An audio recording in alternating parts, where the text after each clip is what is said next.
Hey guys, कैसे आप सभी लोग। आज इस मूवी की मैं बात करने वाला हूँ। उस मूवी का नाम है ब्लू लेगून। इस मूवी में दो बच्चों को दिखाया जाता है।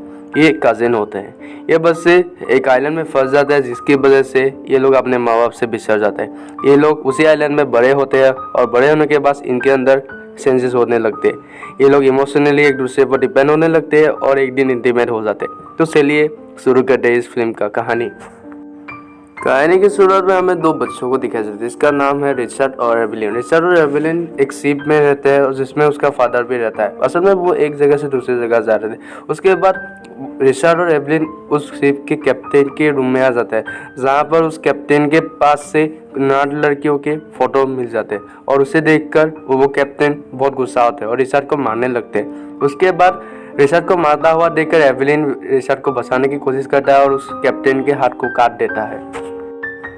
थोड़ी देर बाद सबको पता चल जाता है कि शिप में आग लगी है। सब लोग इधर उधर भागने लगते हैं बचने के लिए। उसके बाद जो कैप्टन होता है वो रिचर्ड और एवलिन को एक बोट में बिठाकर खुद उस बोट में चढ़ जाते हैं और बाकी सब भी ऐसा ही करते हैं। वो अलग अलग बोट में बैठकर उस शिप से निकल जाते हैं और सभी लोग बच जाते हैं। शिप का कैप्टन पेरी, एवलिन और रिचर्ड एक बोट में आकर समुद्र के बीचों बीच खड़े हो गए। उसके बाद ये लोग समुद्र में 2 दिन तक ट्रेवल करने के बाद एक आइलैंड पर पहुंचे। उसके बाद ये सभी लोग उस आइलैंड तक पहुंच गए। पेरी उस आइलैंड पर पहुंचकर बच्चों के लिए खाना इंतजाम करता था और सभी को खाना देता था। पेरी को उस आइलैंड में एक रोम का बटोल भी मिलता है और रिचर्ड जब झरने के पास खेल रहा था तब उसे एक इंसानी खोपड़ी मिलती है, जिसकी वजह से पेरी उसे देखकर बहुत घबरा जाता है और कहने लगता है कि शायद इस आइलैंड में हमारे अलावा भी और कोई है। आइलैंड में इधर उधर घूमने के बाद ये दोनों आइलैंड के एक आखिरी मोड़ पर आ जाते हैं और समुद्र में देखने लगते हैं कि कोई बोट तो नहीं आ रही उनकी तरफ उन्हें लेने के लिए। उसके बाद एवलिन एक लाल बेरी खा लेता है, जिसको पेरी देखकर उससे मुंह से उसका निकाल कर देता है और वो कहने लगता है कि इस बेरी से खाने से तुम मर सकती थी, इसलिए मत खाओ। उसके बाद पेरी रिचर्ड को मछली पकड़ना सिखाता है, घर बनाना सिखाता है और उस आइलैंड में कैसे सर्वाइव करना है ये सब कुछ सिखाता है, ताकि ये बच्चे उस आइलैंड में सर्वाइव कर सके। जब रात को ये बच्चे सो रहे थे तब पेरी अकेले बैठकर रम पी रहा था। उसके बाद उसे कुछ आवाजें आइलैंड की दूसरी तरफ सुनाई देती है। सुबह जब होता है तब वो बाहर जाकर देखता है कि वहां पर कुछ ब्लड और मांस के टुकड़े पड़े हुए थे। उसके बाद पेरी बहुत डर जाता है और बाहर से निकल आता है। रात को पेरी उन बच्चों से कहता है कि जो भी हो जाए लेकिन उस आइलैंड के दूसरी तरफ तुम मत जाना, उस आइलैंड के दूसरी तरफ खतरा है। उसके बाद पेरी रात को बहुत सारा रम पीने की वजह से ड्रंक हो जाता है, जिसकी वजह से वो उन बच्चों के साथ अजीब तरीके से डांस करने लगता है और बेहोश होता है। ये देखकर वो बच्चे बहुत हंसने लगते हैं। उसके बाद सुबह होते ही पेरी रम का बोतल लेकर आइलैंड के दूसरी तरफ पहुंच जाता है और वहीं पर बेहोश होता है। सुबह होने के बाद जब बच्चे पेरी को ढूंढते हैं तब वो टेलीस्कोप से देखते हैं कि पेरी दूसरी आइलैंड के तरफ सो रहा था। उसके बाद वो बच्चे बोट लेकर पेरी के पास जाते हैं और देखते हैं कि पेरी तो मरा हुआ है। ये देखकर एवलिन बेहोश हो जाती है और रिचर्ड उस एवलिन को उस बोट पे लेकर दूसरे आइलैंड पर चला जाता है। पेरी के मरने के बाद अब ये दोनों अकेले ही आइलैंड में रहने लगते हैं और एक दूसरे का साथ देखकर आइलैंड में सर्वाइव करने लगते हैं। ये धीरे धीरे खाना बनाना, घर बनाना सब बदलने के साथ साथ ये लोग बड़े हो जाते हैं। ये लोग बड़े होने के साथ साथ इनके अंदर खूबियां भी आ जाती है। ये लोग एक दूसरे की तरफ आकर्षित होते हैं, लेकिन इनको ये पता नहीं कि इनको ये हो क्या रहा है। ये लोग रोज की तरह खाना पका कर लाते हैं और रात को एक साथ ही सो जाते हैं। एक दिन जब एवलिन नदी में नहा रही थी तब उसके शरीर से ब्लड निकल रहा था और वो ये देखकर बहुत घबरा जाती है। उसके बाद वो चिल्लाने लगती है, लेकिन वहाँ पर पीटा भी आ जाता है और वो कहने लगता है कि आखिर हो क्या रहा है। उसके बाद एवलिन कहते कि कुछ नहीं हुआ, तुम चले जाओ यहाँ से। उसके बाद रिचर्ड एवलिन से पूछने लगता है कि आखिर तुम्हारे शरीर से ब्लड क्यों निकल रहा है। उसके बाद एवलिन कहते कि तुम्हें इससे क्या। अब एवलिन भी रिचर्ड की ओर आकर्षित हो रही थी। वो रिचर्ड की बॉडी को देखकर अपने आप को कंट्रोल नहीं कर पाती थी और रिचर्ड की बॉडी को देख रही थी। उसके बाद रिचर्ड पूछने लगता है कि तुम मुझे क्या देख रहे हो। एवलिन कहते कि मैं तुम्हारे मसल्स को देख रहा हूँ। ये देखकर रिचर्ड को बहुत हैरान होती है।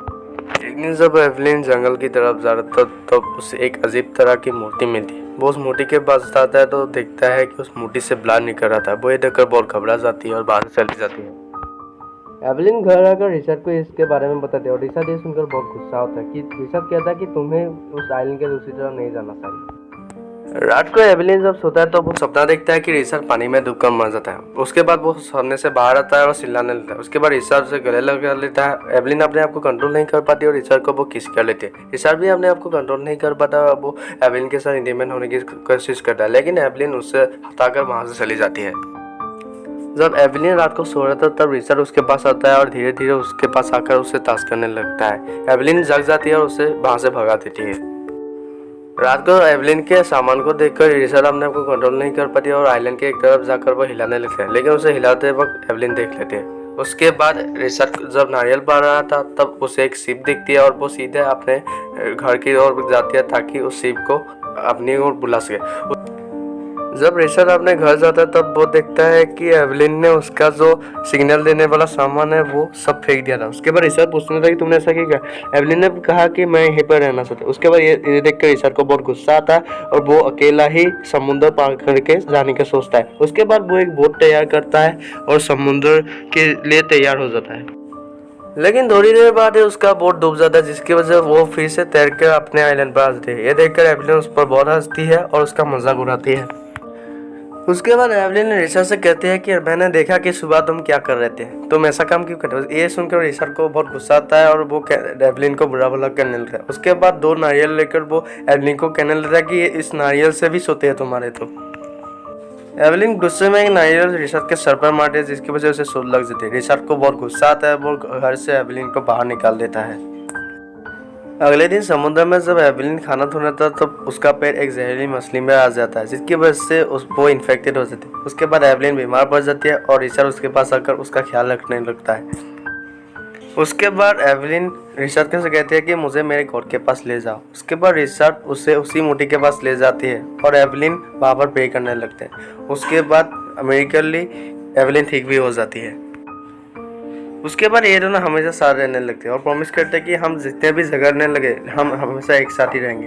उसके बाद ये दोनों एक दूसरे से बहुत प्यार करते हैं और फाइनली एक दूसरे से किस करने लगते हैं। उसके बाद ये दोनों इंटीमेट होते हैं और ये पहली बार इंटीमेट होकर बहुत एंजॉय भी करते हैं। उसके बाद ये रोज़ रोज़ इंटीमेट करते हैं और इसे एंजॉय करते हैं।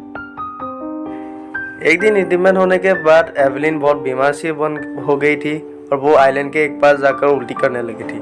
उसके बाद जब रिचर्ड रात को उससे पूछता कि तुम्हें हुआ क्या है, उसके बाद एवलिन कहती है कि सर मेरे पेट के अंदर कोई कीड़ा है जिसकी वजह से मुझे बहुत तकलीफ हो रही थी। अब असल में एवलिन ज़्यादा इंडिपेंडेंट होने की वजह से प्रेग्नेंट हो गई थी, लेकिन इनको इस प्रेगनेंसी के बारे में पता भी नहीं था।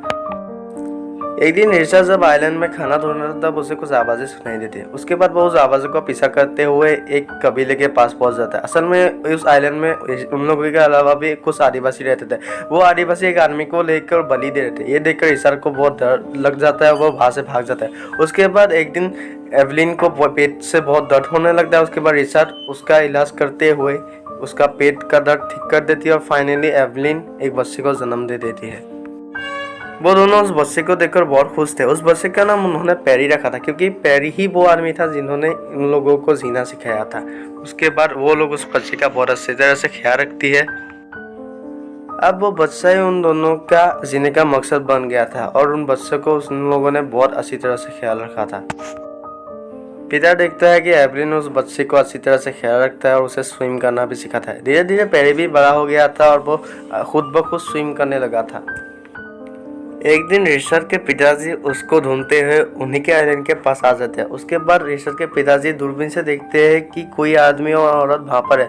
उसके बाद रिचर्ड के पिताजी को लगता है कि वहाँ पर कोई टूरिस्ट है और वहाँ पर छुट्टियाँ मनाना है, इसीलिए वो वहाँ से चले जाता है। रिचर्ड भी वो बोट देखता है, लेकिन वो लोग सोचते हैं कि अभी जाने का क्या फ़ायदा, हमारा परिवार यहाँ पर है, इसीलिए वो लोग वहाँ पर नहीं जाते। उसके बाद एक दिन एवलिन और उसका बेटा खाना ढूंढने के लिए एक आइलैंड पे आते हैं और आइलैंड से खाना लेकर बोट से जा रहे थे। उसके बाद जब वो बोट पे जा रहे थे उस एवलिन को नींद आ जाती है और उसका बेटा बोट का जो लकड़ी होता है वो पानी में फेंक देता है।